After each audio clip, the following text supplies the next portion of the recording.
BJP করার অপরাধে বাংলায় আবাস যোজনা প্রকল্পের প্রথম কিস্তির টাকা ঢোকার পরে অ্যাকাউন্ট হোল্ড হয়ে যায় আর সেই অ্যাকাউন্ট থেকে ৩৫,০০০ টাকা ফেরতও চলে যায় এবং এই ঘটনার পরে ইট বালি সিমেন্ট কেনার পরও এইগুলি ফেরত পাওয়ার উদ্যোগ দেখা যাচ্ছে।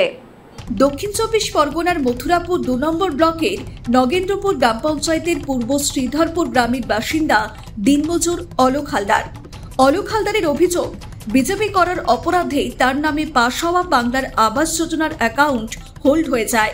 পাশাপাশি পলাশ হালদার নামে বরাদ্দ হয় বাংলার আবাস যোজনার প্রথম কিস্তির টাকা, তার অ্যাকাউন্টে ঢোকে। তারপর হঠাৎ সেই অ্যাকাউন্ট হোল্ড হয়ে যায়। সেই টাকার মধ্যে ৩৫,০০০ টাকা ফেরতও চলে যায়।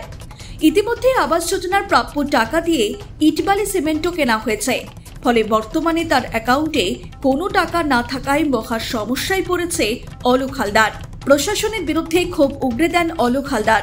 এবারে সরকারি ঘর ঢুকেছিল, আমার ঢোকার পরে জানি আমার ঘর ঢুকেছে, সেই মতো অ্যাকাউন্টে টাকাও ঢুকে গেছে। এবার ঘরের টাকা ঢোকার পরে আমি মাল কিনেছি, ইট বালি টনসি পাথর সব যা কেনার কিনেছি। এবার আমি ঘর শুরু করব, সেই মুহূর্তে আমার অ্যাকাউন্টটা হোল্ড হয়ে গেছে। এবার আমি দেখছি যে আমি ভিডিও থেকে অর্ডার এসছে, তোমার অ্যাকাউন্ট হোল্ড, SBI অর্ডার, ভিডিওর অর্ডার, তোমার অ্যাকাউন্ট হোল্ড হয়ে গেছে। আমি ভিডিওতে গেলাম, বলবো তোমার নামে অবজেকশন আছে। আমি প্রশ্ন করলাম, আচ্ছা আমার নামে যখন অবজেকশন হলো তখন আমার টাকা ঢোকার আগে কেন অবজেকশন হলো না? টাকা ঢুকে গেল, তারপর আমার নামে অবজেকশন হলো, এর কারণটা কি? আমি জানতে চাইলাম, বললো ইনকোয়ারি হবে, ইনকোয়ারি হওয়ার পরে সেটা দেখা যাবে পরে। আমার কথা হচ্ছে, আমি মাল কিনলাম, তাহলে আমার যদি এই মুহূর্তে আমার টাকা ফেরত দিতে হয়, তাহলে তো আমার আগে বলতে হতো, টাকা ঢোকানোর আগে, যে তোমার টাকা হোল্ড হয়ে গেছে। আপনি তো বিল্ডার দোকানে মাল দিতে টাকা দিতে পারেননি তো? হ্যাঁ, বিল্ডার দোকানে টাকা অলরেডি পেমেন্ট করে দিয়ে আমি মাল নিয়ে নিয়েছি। এবার নেওয়ার পরে ভিডিওতে এখনও পর্যন্ত কেউ আসেনি। পঞ্চায়েত দপ্তর থেকে একজন লোক এসেছিলো, দেখে গেছে যে মালটাল কিনেছি। তারপরে আমার যে বিল্ডার্স দোকানে আরও যে মাল কেনা ছিল সেটা আর কিনতে পারিনি, ঘরও খুলতে পারিনি, কারণ ঘরটাকে খুলে কি আমি বর্ষায় কি জল খাওয়াবো? কত টাকা মানে রিটার্ন হয়েছে?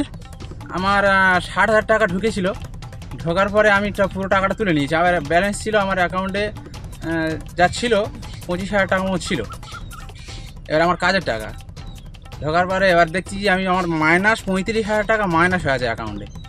বিজেপি নেতা দীপু বরের অভিযোগ, দেখে দেখে বিজেপির সমর্থকদের বিরুদ্ধে এই অভিযোগগুলো করা হয়েছে। কোনো তথ্য প্রমাণ না দেখে শুধুমাত্র শাসক দলের কথাই হোল্ড করে বৈমাত্র সুলভ আচরণ করছেন প্রশাসন। ইট বালি সিমেন্ট কিনেছে, এখনো পড়ে আছে ইট বালি সিমেন্ট, তাদের অ্যাকাউন্ট হোল্ড করেছে। এখন কথা হচ্ছে, এদের বিরুদ্ধে অভিযোগ কে করলো তার কোনো সদুত্তর নেই, কোনো আমলারা এর সদুত্তর দিতে পারছে না। আমরা জানতে চাইছি, আমাদেরকে সদুত্তর দিচ্ছে না। আমাদের কাছে একটা প্রশ্ন, যদি এরা গরিব মানুষ হয়ে তদন্ত করে এদের তালিকাতে নাম তোলা হলো, তারপরে কেন বা তাদের অ্যাকাউন্টটা হোল্ড করা হলো? ইতিপূর্বে আমরা হাইকোর্টে মামলা করেছিলাম PMOI নিয়ে, যেখানে 29 জন তৃণমূলের নেতা কর্মী চোর, যারা অন্যের আইডি ব্যবহার করে নিজেদের ব্যাংক অ্যাকাউন্ট দিয়ে সমূহ টাকা আত্মসাৎ করেছে। হাইকোর্টের অর্ডার ছিল বিডিওকে ইমিডিয়েট টাকা ফেরত নিতে হবে, তাদের বিরুদ্ধে ক্রিমিনাল প্রসিডিং স্টার্ট করতে হবে।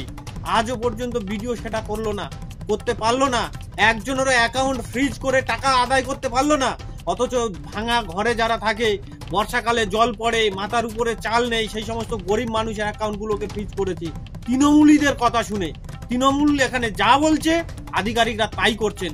আধিকারিক আর তৃণমূল, কে আধিকারিক এবং কে তৃণমূল, সেটাকে পৃথক করবার কোনো উপায় নেই।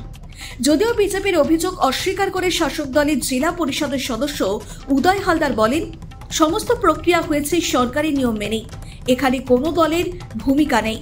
দেখুন, এক্ষেত্রে অনেক ক্ষেত্রে হতে পারে এটা, যে জানি না, আমার ঘটনাটা পুরো জানা নেই বা আমি খোঁজ নিয়ে দেখবো বিষয়টা। তবে অনেক ক্ষেত্রে এটা হতে পারে সরকারকে, প্রশাসনকে যদি মিসগাইড করে, আর সেক্ষেত্রে যদি অনেক কিছু কন্ডিশন ছিল, যে যদি পাকা ঘর বা ছাত্ররা থাকে বা PMOI যদি আগে ঘর পেয়ে থাকে, বা এইসব যে শর্তগুলো, সেই শর্তের মধ্যে যদি থাকে, হয়তো পরবর্তীকালে প্রশাসন জানতে পেরেছে, সেক্ষেত্রে হয়তো হোল্ড করতে পারে। মথুরাপুর 2 নম্বর ব্লকের বিডিও নাজির হোসেন জানালেন, গ্রামসভার মিটিং করেই উপভোক্তাদের তালিকা ঠিক হয়েছে। এখানে বৈমাত্র সুলভ আচরণের অভিযোগ ভিত্তিহীন। এটা নিয়ে আমাদের কাছে একটা অভিযোগ এসেছিল, শুধু ও না, এর সঙ্গে আরো 5-6 জন ছিল। তারপরে আমরা আমাদের ব্লক লেভেল কমিটি, আমাদের জয়েন্ট বিডিও সাহেব, আমাদের সিনিয়র অফিসারকে দিয়ে আমরা এনকোয়ারি করিয়েছি, করিয়ে দেখেছি এটা অনেকটাই ঠিক আছে, দে আর এলিজেবল, এবং আমরা ব্যাংকে চিঠি করে তাদের অ্যাকাউন্ট আনহোল্ড করে দিয়েছি, তারা এখন টাকা তুলতে পারবে, টাকা তুলতে পারবে। দক্ষিণ চব্বিশ পরগনা থেকে গোপাল শীলের রিপোর্ট, নিউজ বর্তমান।